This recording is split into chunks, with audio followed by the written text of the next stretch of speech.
केंचुआ है आइसिनिया फोएटिडा, ये आसानी से आपको एक बार खरीदना पड़ेगा, बार बार इसके खरीदने की जरूरत नहीं है। एक बार खरीद के, जैसे दही जमाना गर्मी में महिलाएं जब शुरू करती हैं गृहिणियां, तो एक बार दही का जामन पड़ोस से मांगती हैं और इसके बाद तो वो उन्हीं के यहाँ रोज बनेगा, तो वही आपके यहाँ इतना केंचुआ पैदा होने लगेगा कि आप दूसरों को देंगे। तो आप 1 किलो या आधा किलो, वैसे उसके लिए चाहिए 1 किलो केंचुआ, आधा किलो 1 किलो केंचुआ ले आइए इतने वाले ढेर पर, जिसकी की लंबाई लगभग 12 फीट और चौड़ाई 3 से 4 फीट और ऊंचाई 2 फीट है। उसके ऊपर जैसे मैंने बताई 4-4 अंगुल की परत लगाने के बाद सबसे ऊपर की इकाई पर हल्की उसमें 40% के करीब आर्द्रता होनी चाहिए, ओदी रहना चाहिए। अब इस ओदी को नापने का मीटर न हो तो आप ये देखिए कि जब हम वो कचरा उठाएं और हाथ में दबाएं तो यहाँ से पानी चुचुआना नहीं चाहिए, इतना ज़्यादा ना हो, तो उससे केंचुए की जीवन को हानि होती, सांस नहीं ले पाता वो। ना तो पानी बहुत बह रहा हो और ना उसमें सूखा रहना चाहिए, जैसे दबा दो तो लड्डू सा बन जाए और यूं करें तो वो बिखर जाए। अब इतने मोटे अंदाज से आप समझ चुके होंगे कि कितनी उसमें आर्द्रता होनी चाहिए। जो किसान भाई बड़े पैमाने पे वैज्ञानिक तरीके से बनाना चाहते हैं वो आर्द्रता मापी ले आए, बाजार में 60 रुपए का मिलता है और उससे आप देख लीजिए 40% आर्द्रता उसमें होनी चाहिए। ऐसा करने के लिए आपको ये ध्यान रखना है कि गर्मी के दिनों में रोज हल्की फुहारे जैसी तराई करनी है उसकी, गर्मी के दिन में, और सर्दी के दिन में तीसरे दिन करना है, और बरसात के दिन में करना नहीं है। गोबर और कचरा अपने आप नमी को खींचता है, उसके ऊपर छप्पर जैसा कुछ होना चाहिए। ये हमारा एक साइकिल स्टैंड था जो कि अब उपयोग में नहीं आता था, तो इसके नीचे पक्का था। हमारे पास ये पैरा है, बगल में डेयरी गोबर, तो हमने इसकी एक शुरुआत की और सबसे पहले यहाँ ये शुरुआत में पूरा बना करके ठीक किया और एक नई इकाई यहाँ विकसित की।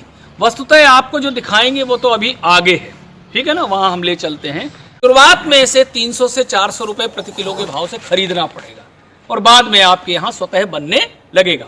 केंचुआ खाद बनाना क्यों जरूरी होता है ये हमको जरूर जानना चाहिए। हम जानते हैं कि पौधों के लिए कितने पोषक तत्व चाहिए, नोट कर लीजिए। पौधों के लिए कम से कम 17 पोषक तत्व कुल चाहिए। उन 17 में से 3 हमें प्रकृति देती है, कार्बन, हाइड्रोजन और ऑक्सीजन। ये हमें नहीं देने पड़ते, ये अगर कहीं देने पड़ते तो इतना महंगा पड़ जाता अनाज। ये प्रकृति देती है। कार्बन कहाँ से मिलता है? मिट्टी से भी मिलता है, और जो सांस हम लोग छोड़ रहे हैं कार्बन डाइऑक्साइड के रूप में, जो जहरीली हमारे लिए है, पौधों का वो भोजन है। इसलिए हम पृथ्वी पर पौधों के मेहमान हैं, पौधों के ऋणी हैं, वृक्षों के ऋणी हैं, क्योंकि वो हमारे द्वारा छोड़ी गई विषैली कार्बन डाइऑक्साइड को वापस प्राणवायु ऑक्सीजन में तब्दील करते हैं। उसमें से वो कार्बन पूरा ले लेते हैं और कुछ मात्रा में ऑक्सीजन लेते हैं। इस तरीके से कार्बन पौधे जो है वो कहाँ से ले लेते हैं? पौधे इस कार्बन को प्राप्त कर लेते हैं। मेरा आप लोगों से आग्रह ये है कि जो 16 पोषक तत्व हमें चाहिए उनमें से कार्बन मिट्टी से मिलता है। इसके लिए हम आपसे कहते हैं नरवाई मत जलाओ। नरवाई जलाने से क्या खत्म हो जाएगा? कार्बन। जो ये कार्बनिक पदार्थ है, जैसे पेड़ पौधों की पत्तियां, डांठ, डंठल और गोबर, ये सब उसी खेत में डालना है। अभी हम 2013 में भारत सरकार ने हमको विदेश भेजा, ब्राजील गए, हम 5 वैज्ञानिक गए थे। केवल यही अध्ययन करने गए थे कि हमारे मध्य प्रदेश की तुलना में ब्राजील में सोयाबीन 3 गुना ज़्यादा पैदा होती। क्यों ज़्यादा पैदा होती है ये हमको दायित्व सौंपा गया, पता करिए। कई दिन वहाँ रह करके अध्ययन किया, कृषि विश्वविद्यालयों का ब्राज़ील का अध्ययन किया, किसानों के यहाँ गए, 7 राज्यों का भ्रमण किया, जैसे अपने यहाँ राज्य होते हैं ऐसे वहाँ के राज्यों का। तत्पश्चात एक सबसे बड़ी फाइंडिंग जो 7-8 आई, उनमें एक सबसे बड़ी ये थी कि वहाँ कार्बन का प्रतिशत मिट्टी में कितना मिला? 1.8। हमारे यहाँ कितना है? आपके अभी मृदा स्वास्थ्य कार्ड सबके बने हैं कि नहीं बने हैं? और कुछ के बन गए हैं, कुछ और बन रहे हैं। उनमें आप पढ़ेंगे 0.6, 0.5 इतना आपको मिला, ठीक है कि नहीं?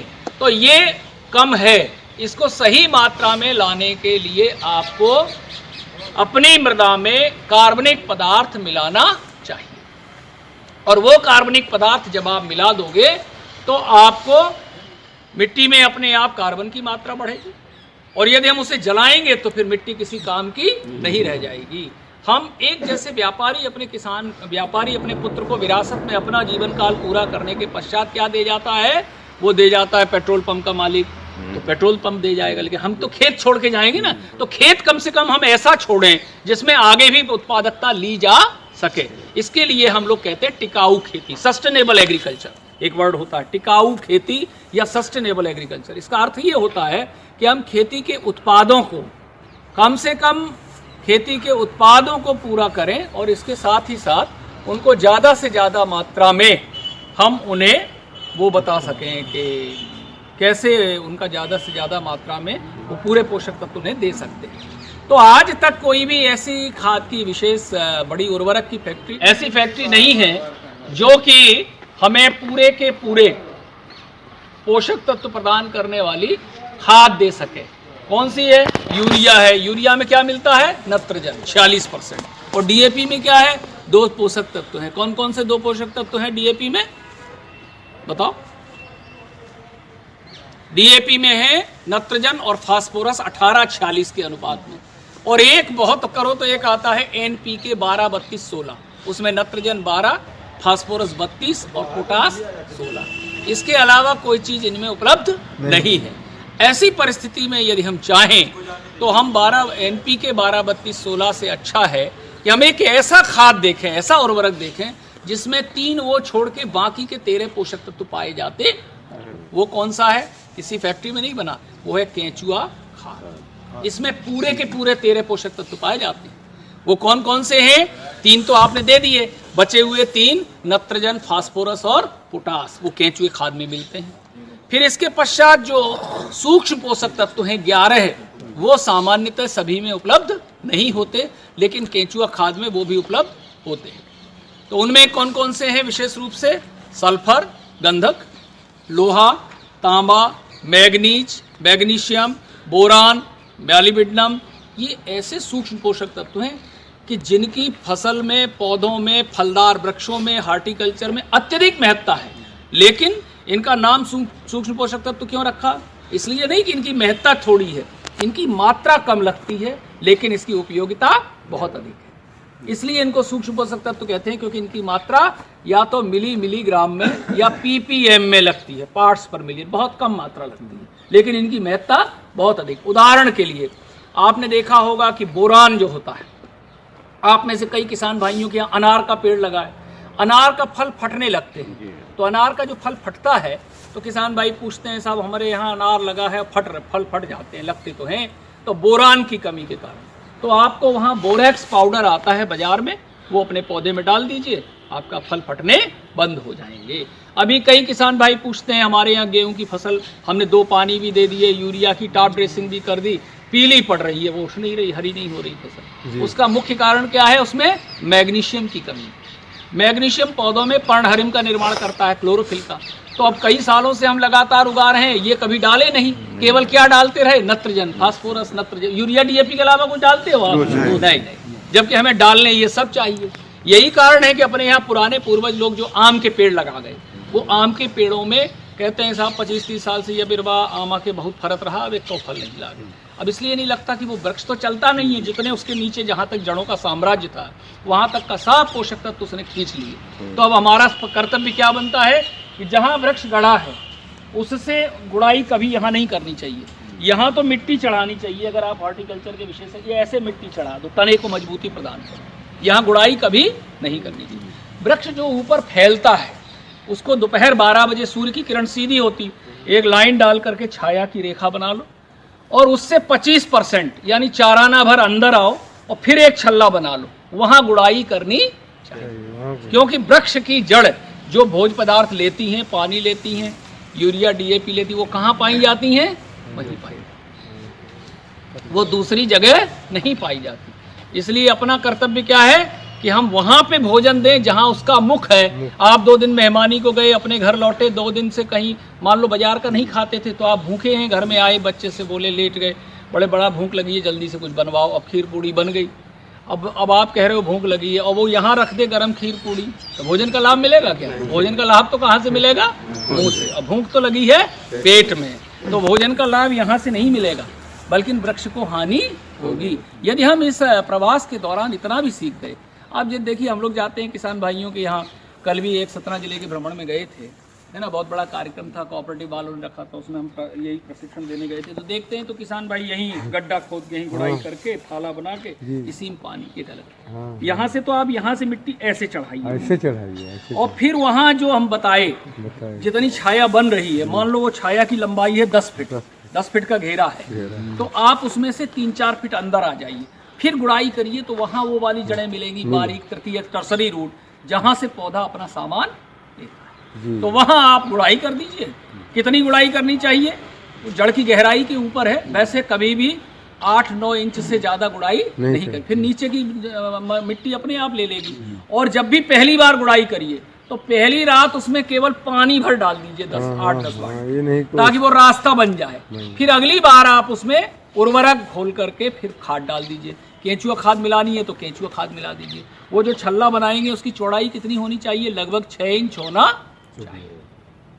ठीक है कि नहीं? अब कोई प्रश्न आपको पूछना हो तो बताओ।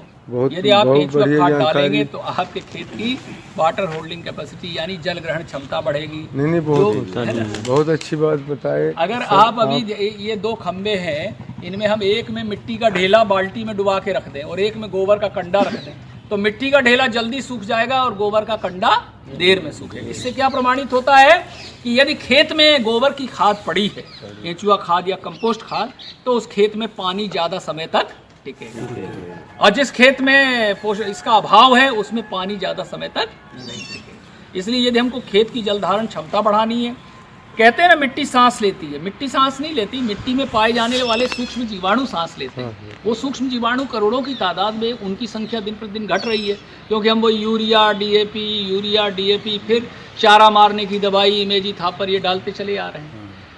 इसलिए हमें चाहिए कि वो सूक्ष्म जीवाणुओं के बगैर भोजन का निर्माण नहीं होगा। उन माइक्रोबियल ऑर्गेनिज्म को बढ़ाने के लिए आज की डेट में अब वो जमाना गया। कुछ दिनों पश्चात आप पाएंगे कि यूरिया डीएपी की बोरियां ढोने की जरूरत आपको नहीं है।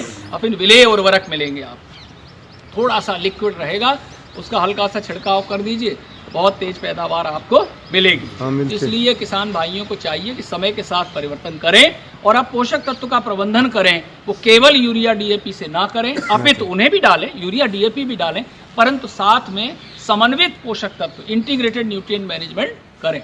समन्वित में क्या आता है? जैसे हरी खाद है, ग्रीन मैन्योरिंग। आप अपने खेत में 2-3 साल में एक बार क्या लगा दीजिए? सनई या ढैंचा। जैसे ही 42 से 45 दिन का हो उसको ट्रैक्टर से मल्चिंग कर दीजिएगा, तो उससे आपका उसमें नत्रजन बढ़ जाएगा। ठीक बात है कि नहीं? इसके साथ ही साथ आप अगर ऐसे भ्रमण कर रहे हैं अपने खेत का और आप पाते हैं कि कहीं आपको ये लग रहा है कि यहाँ की जो मिट्टी है वो ठोस टाइप की होती जा रही है, पुल मिट्टी नहीं है, तो हर खेत का किसान भाई को तीसरे वर्ष में एक बार गहरी जुताई करानी चाहिए। लेकिन उसमें भी किसान भाई गलती क्या करते हैं? ग्रीष्मकालीन गहरी जुताई नहीं करते।